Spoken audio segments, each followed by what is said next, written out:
Some of these mods have to go away. Now, I've been doing this for far too long, but these are the modifications that I think our industry and us as enthusiasts need to make go away.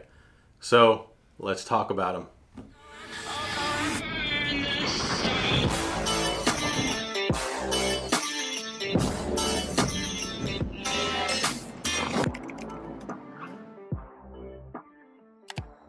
Hey guys, and welcome back to another episode of Talking Mods.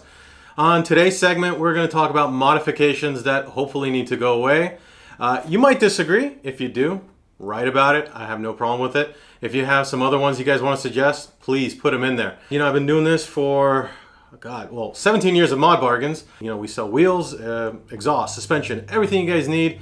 Please contact us. We're happy to help you. But I've been an enthusiast for a very, very long time. And I've been into cars my entire life, as I'm sure most of you have if you're watching this channel. Let's jump into it. And this is in no particular order. I just wrote them out the way I had them. So I'm gonna go into, first of all, wheels. Now, this was a trend back in like 09, 08, time attack rings on wheels. So this will be a two-part one. So time attack wheels, ugly. That was a very short fad. I think it maybe lasted up to like a year, maybe a year and a half. And the other trend that I've seen that has come and gone and continues to come and go is like two-tone levels on wheels, especially with like a machine face and another color. Too many colors on a wheel against the contrast of a car just starts to become a problem. That might be controversial. You guys might disagree because on some it does look good, but again, it has to be done right. And that's why I'm mentioning it. The next one is super hyper aggressive springs. I see that with usually the H&R race springs. They really have no business being sold to people on the street. And actually, if you called Mod Bargains and you talk to one of the modification experts, they're probably going to advise against it. Why? Because most of our customers, once they make that purchase, are extremely unhappy with it. Pretty much just say, hey, are you really, really sure you want this? Because it's just too aggressive. It's going to blow out your shocks. It's just a headache. It's the same as basically cutting your springs, which basically has kind of died, and hopefully that's gone, but that was a trend back in the 90s.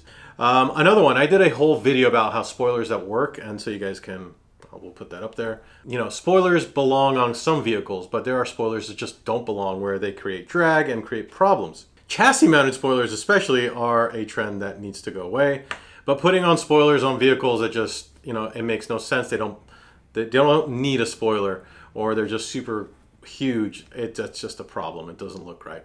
So let's make that trend go away. All right. So exhaust tips, the extended ones that come out, or really long ones that just look ridiculous. I still don't get it. I see them to this day. I'm hoping this trend goes away because there's no functionality. I think it just looks silly. I know it's trying to get attention, but hopefully this fad has gone away. Lighting effects. This one is actually coming in, so a lot of people are now going back to this. If you remember the early Fast and Furious, there was ground effects lights. I've seen people have lights on their hubcaps, so like as it's spinning, there's different lights going off. It seems to be coming back. Not a huge fan of it, plus you can get a ticket from it, but I just think it looks cheesy, and I've always thought that from day one, but again, my personal opinion. And I'm seeing it come back, but please, let's make it go away. Another one, carbon fiber vinyl, like the stickers, like the people who are using that and trying to say that they have a carbon fiber piece. And it looks obvious that, hey, this is a stickered up spoiler. No, you didn't buy a carbon fiber spoiler. You bought a spoiler and put a carbon fiber sticker on, or whatever it is. It can be interior pieces and so forth. Carbon fiber vinyl needs to go away. It just looks cheesy. Please, I hope that one definitely goes away. This one is, you know, I support this community, but at the same time, I think this one is extremely dangerous.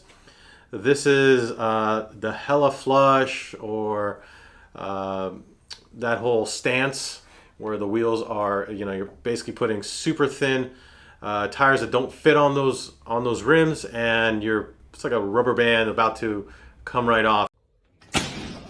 Extremely dangerous when you're driving on it. Doesn't last very long. You probably won't even get 1,000 miles. For most people I've seen who have like that crazy negative camber. This trend, I don't see it going away. I know there's a whole community for it. I'm not against them. I mean, we're happy to help them. But at the same time, I think you guys are putting yourselves at risk. I think that's a trend that hopefully will go away. I think going for a flush fitment is the right way to do it. So, just my opinion.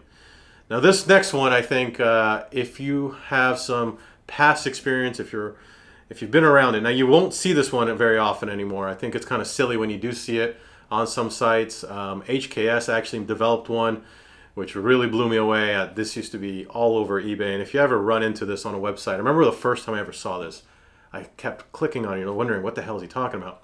Grounding kits, and basically it was to take away the static electricity that is inherent in the motor. And I kept researching, and they were saying that this works and it's going to help horsepower out. It doesn't work. It's a gimmick. It was garbage. I think they were selling it for, back in those days, for like 120 bucks. I think you could still find some on eBay for probably like $20 these days. It doesn't do anything. Doesn't work. If anyone's got one of those, you got ripped off. Fuel vapor injectors. If you know how an engine works, well, these can actually degrade the performance. It'll make the car usually run rich. Fuel vapor injectors don't work. Don't put them on your vehicle. Another gimmick product. The next gimmick product is another one that needs to go away.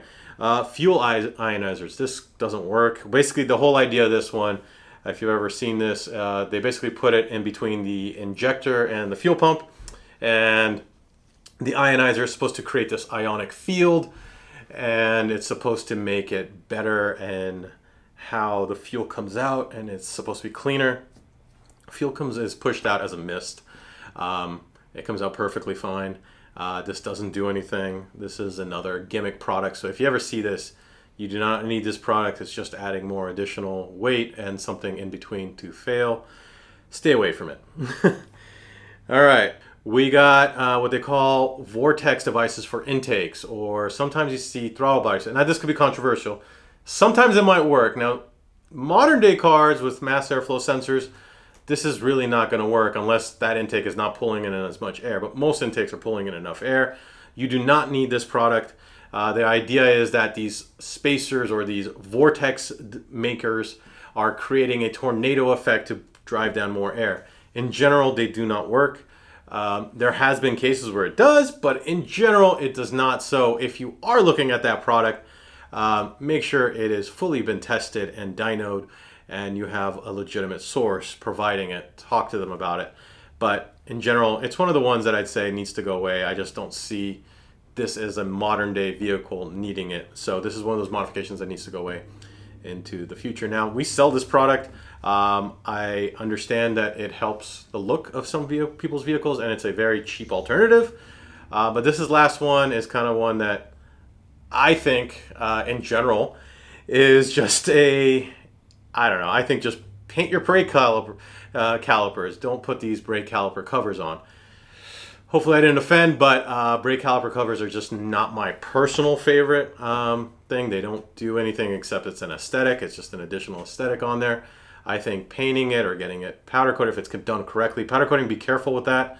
But, or get the calipers if you can afford it. Obviously, calipers are very expensive. So a lot of people want to get that look, and they put the caliper covers on there as a modification. But, again, not one of our favorite. So that was R12. What did you guys think? I mean, I'm looking forward to your comments.